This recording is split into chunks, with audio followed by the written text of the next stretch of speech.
When it comes to Justin Trudeau and his involvement in Arrive Scam, many Canadians have tons of questions in regards to where is money gone, where are the arrests coming from that we keep hearing about, and how deep does the corruption go? We're going to get into those questions and more right now as we sit down with Conservative MP Garnett Genuis. Let's get into it.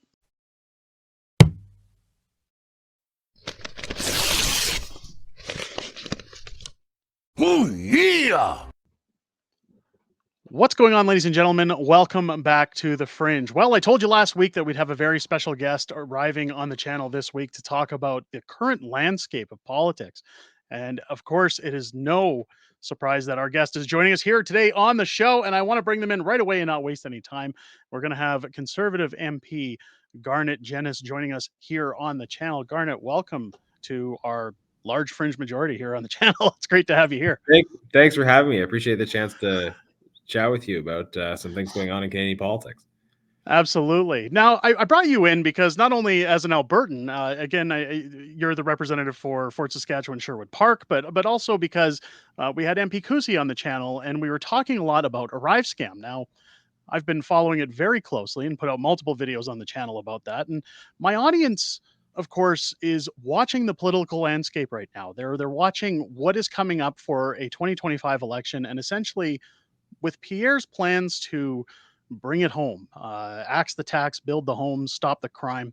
I guess people are curious as these inquiries are going on into Arrive Scam, where we're headed with companies like GC Strategies and Dalian in particular. Now, you sat down a couple weeks ago, and I'm going to show a clip in here with the video of you sitting down with Darren Anthony from GC Strategies, and of course, the infamous clip of him reading off script. That it was straight from the heart, that how he felt about his relationships. Mr. Anthony, I don't believe you, first of all. But secondly, I have a hard time making sense of your motivations. Mr. Firth is under a serious cloud of suspicion, suspicion involving events that you claim you don't have any knowledge about. With that in mind, are you committed to standing by Mr. Firth and believing everything he tells you, regardless of what this investigation reveals? I've known Christian Firth since 2007. We've been business partners since 2015. He's honest, trustworthy, hardworking man and a parent. I have no doubt that he's done nothing wrong. I'm confident all independent investigation will establish that. Were you reading what you just said, sir, or were you speaking from the heart? Speaking from the heart. Sir, I don't even know what to say. This is so ridiculous, sir. Like, is it not obviously ridiculous to you? You've come before this committee. You've been summoned here. You would have been arrested by the Sergeant at Arms if you hadn't shown up. And you're telling us you did 2 hours of prep. You didn't read the Auditor General's report, and you're committed to standing by everything Mr. Firth tells you, even though you had allegedly no involvement in the events that could lead to criminal charges. Like this, is this what is happening? Where in the Arrive Scam debacle are we with GC Strategies? Yeah, so I describe this story, Derek, as kind of like a family of scandals, almost like it's there's a few different things going on. Look, the core of it is Canadians were subject to this dysfunctional app, the Arrivescam app or Arrive Scam, and people were forced to enter their personal data in this app as part of the process of returning to their country. And the app was built by GC Strategies, and not actually, I shouldn't say it wasn't built by GC Strategies, but they got a big part of the contract. Their company got directly $20 million as part of the $60 million spend. Massive amount spent for an app like this, and they don't do any actual work. Like, this is a company that receives contracts and then subcontracts. So if you hire me to mow your lawn, and then I say, okay, I take all the money and then I hire someone else to do it for half as much, right? that's essentially the model, is people receiving contracts and then subcontracting. And why can't the government of Canada just go directly to the people who do the work instead of going through these, for instance, GC Strategies? But if you broaden it out, GC Strategies is one among many. There are 635 firms that do just staff augmentation work for the government, which means they're receiving contracts and subcontracting. So there are a lot of specific issues with GC Strategies. There's concerns about what it looked like effectively, the rigging of the process at certain points. But then the larger issue is, why are we contracting out to contract out? If the government can't do specific work themselves, the least they can do is find somebody who can do it, instead of hiring someone who finds somebody else who do it. And in some cases, it appears that the government told external entities that could actually do the work that they should go through GC Strategies in order to get the contract. So what's the point of that? Like, what value were these middlemen actually adding? You had various middlemen making a lot of money, but they weren't actually adding value. Add to that just the flagrant dishonesty before committee that continually makes you wonder, like, what else is going on here? So this is the kind of rotten corruption we're seeing, that's very costly. That's hitting the bottom line for you, the taxpayer, pretty hard. Right. So my understanding of companies like Dalian, like GC Strategies, that this is essentially like hiring a recruitment company, right? You're paying them Yeah. money to go out and find people. And again, this is taxpayer money. It's not money that the government has sitting around gaining interest that, they've built over time and decided to invest somewhere. Essentially, it's taxpayer money going out at a time when people were locked in their homes, a time when people were under financial duress. And now we're seeing the back end of that with inflation, especially, as well as the increase in carbon tax that just hit on April 1st. Yeah. But when we talk about GC Strategies and Dalian in particular, like Dalian was a 2-person company that essentially did zero work. Now, when I had MP Kusi on the channel and we discussed the ongoings of this inquiry, because let's be honest, the inquiry also costs money to do as well. It's funded just like everything else in the government. When we do these inquiries, I've heard mentions between yourself, between MP Brock or Michael Barrett or Stephanie Kusi as well, that there's a potential of criminal charges here. Now, I had asked MP Kusi, what is the likelihood that we're going to see any kind of criminal charges come out of these investigations, these inquiries? To which she said that, and again, I don't want to be verbatim, but I believe she said it's very unlikely that we're going to see charges. So I guess if that is the case, maybe if you could fill the viewers in, because a lot of them, again, are struggling financially. They're seeing money being bled out in terms of taxpayer dollars. So why does the government run these inquiries if we're not going to see any kind of charges come at the end of it? Well, I think the goal of doing these studies is to get to the bottom of what happened, to identify who's responsible, to hold individuals accountable, and that could involve there being criminal charges. That's not within the purview of our committees, obviously, but also to identify what the current practices are to fix them. There have been various reports done, the Auditor General's report, the Procurement Ombudsman's report, other reports expected, that shed light on broken structures within government procurement. One from the Procurement Ombudsman's report that got maybe less attention than it should have. The government actually developed a system to incentivize companies to charge more, because they had a process by which kind of below a certain band, so particularly low bids, relatively low bids, were discounted. So you had an incentive to try to bid higher to make sure that your bid wasn't relatively too much lower than everybody else's. So this is a little bit crazy. It seems structurally designed to push people to charge more.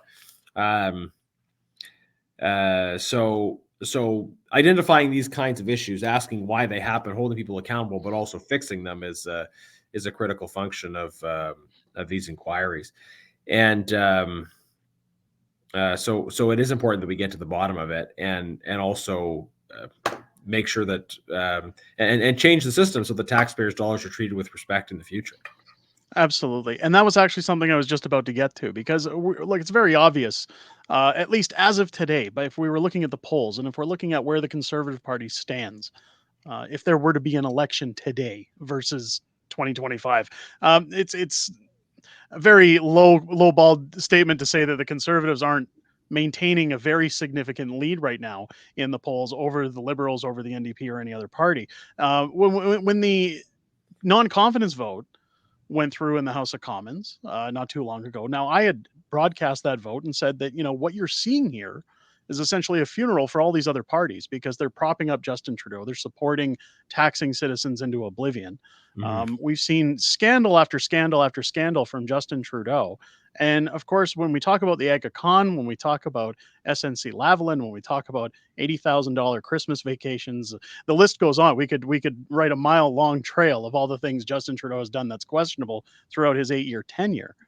What safeguards, I guess, are the Conservative Party looking towards in a next election to guarantee or at least put Canadians at ease that we're not going to see this kind of behavior from governments in the future? Because again, this is millions and millions, if not billions, of taxpayers' dollars that have gone down the drain at a time when houses are overinflated. Money is in low supply to people. We're seeing record numbers at the food bank. People are struggling to survive. So I guess people are looking for some kind of, I guess, direction that things are somehow going to get better and that we won't see this kind of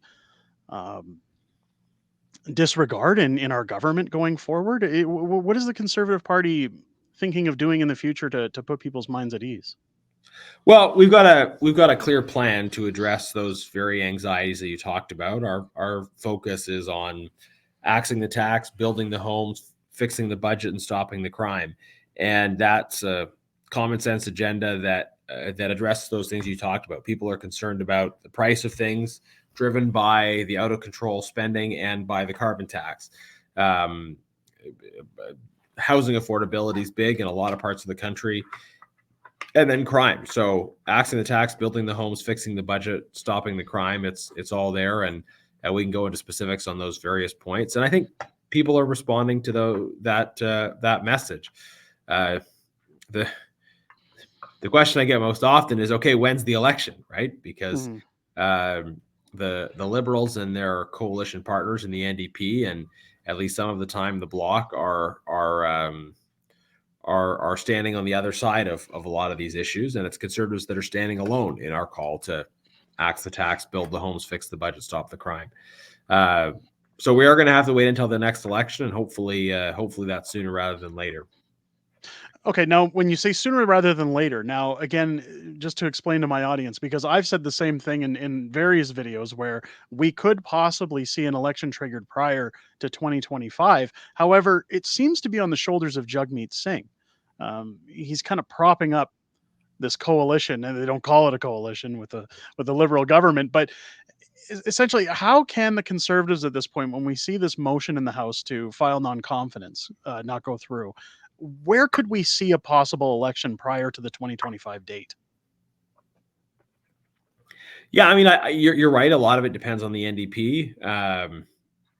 We're not going to have an early election unless the NDP sort of stops propping up the Liberals. But they're so hypocritical. They like to sound critical of the government, but they back them up at every turn, and they've committed to supporting their agenda.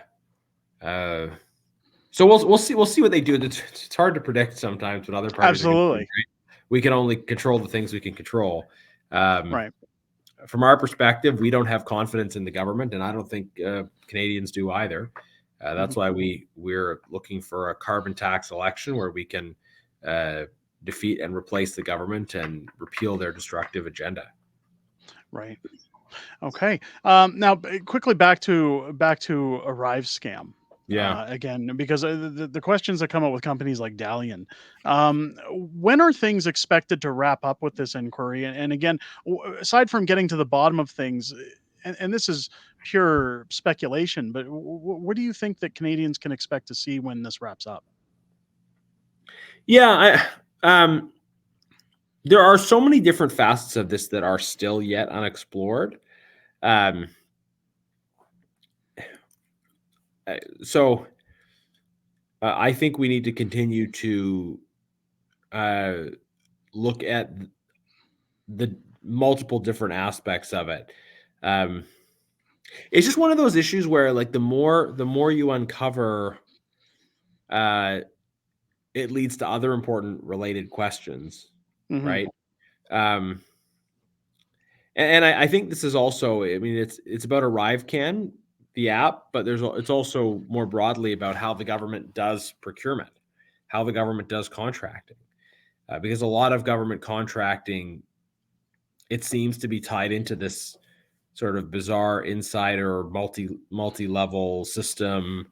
The government announced that they were investigating allegations of fraud involving additional companies beyond the ones we're already looking at. So I think we're going to have to keep looking through all the details, and follow this where it leads, which will, I think, be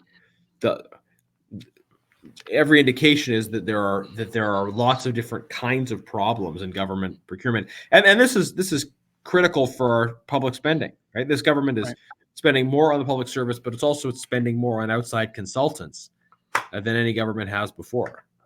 So it's spending more internally and externally, and I think people are getting poor results. I don't think people feel that the government's gotten better since it started spending more. No, I think in some ways Right. Okay. So again, I won't press too hard because I know there's certain things you can and can't talk about in these committees and that are going on to the public.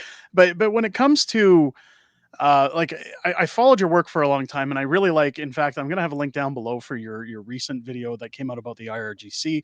I'd love to have you back on the channel at some point to talk about that.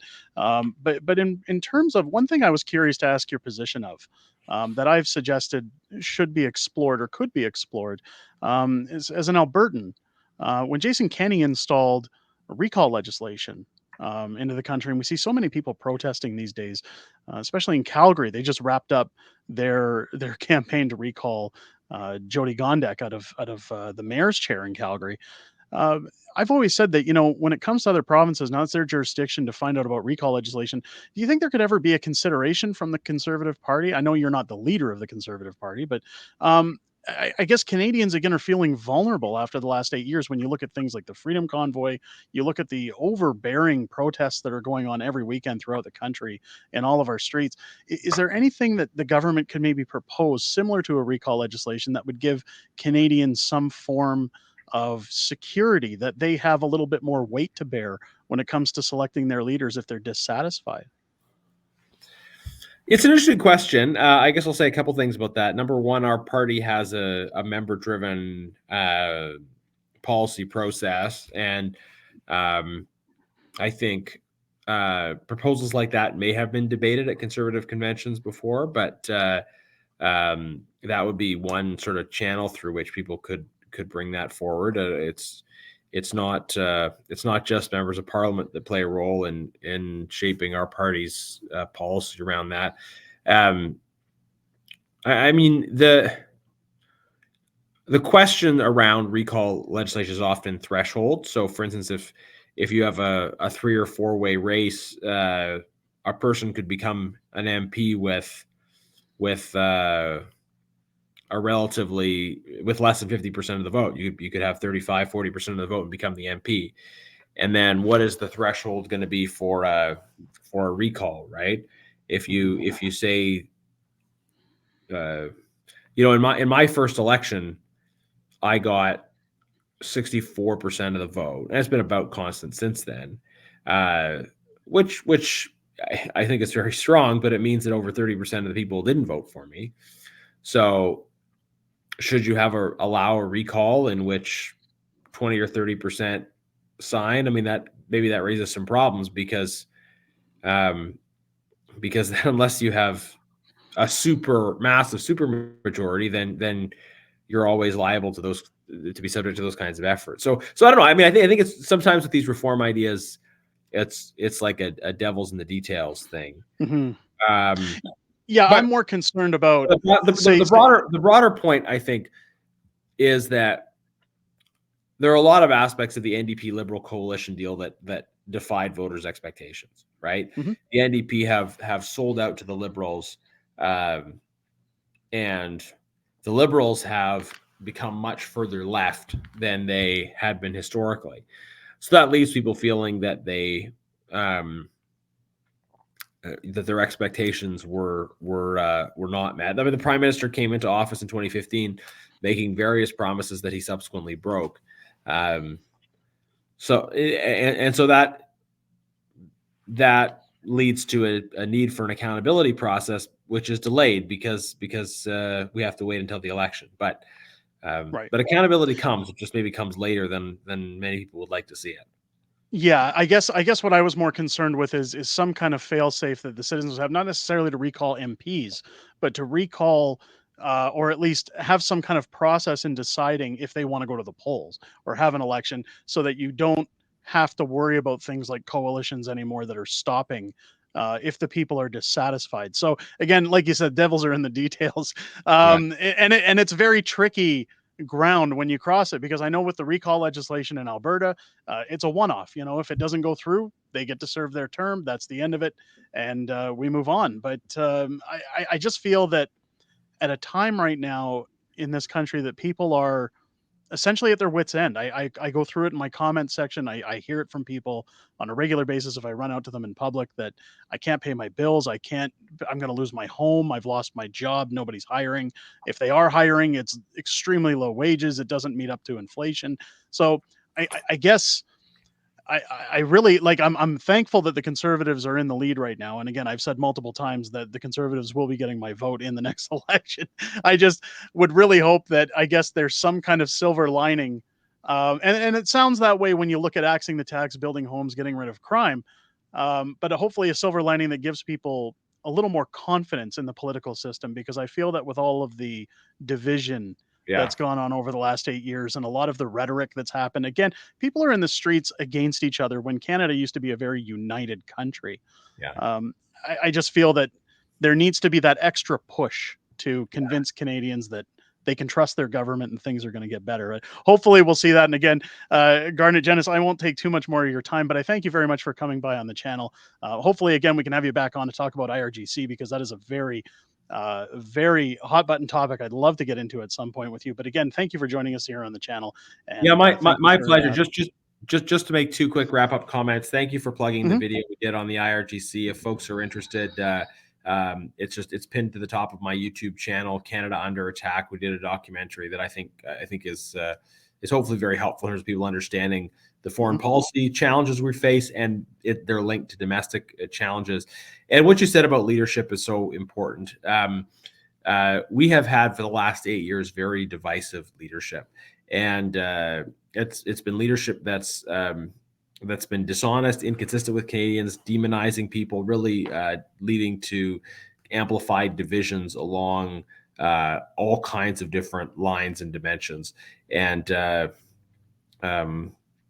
I think after the next election, if everything goes well, we can look forward to a completely different model of leadership that shows a path forward that is right, that is effective, and also that is unifying. Excellent. Great way to wrap up the interview. Garnett Genuis, thank you so much for coming in on the channel. Really appreciate your time. My pleasure. Take care. Thank you.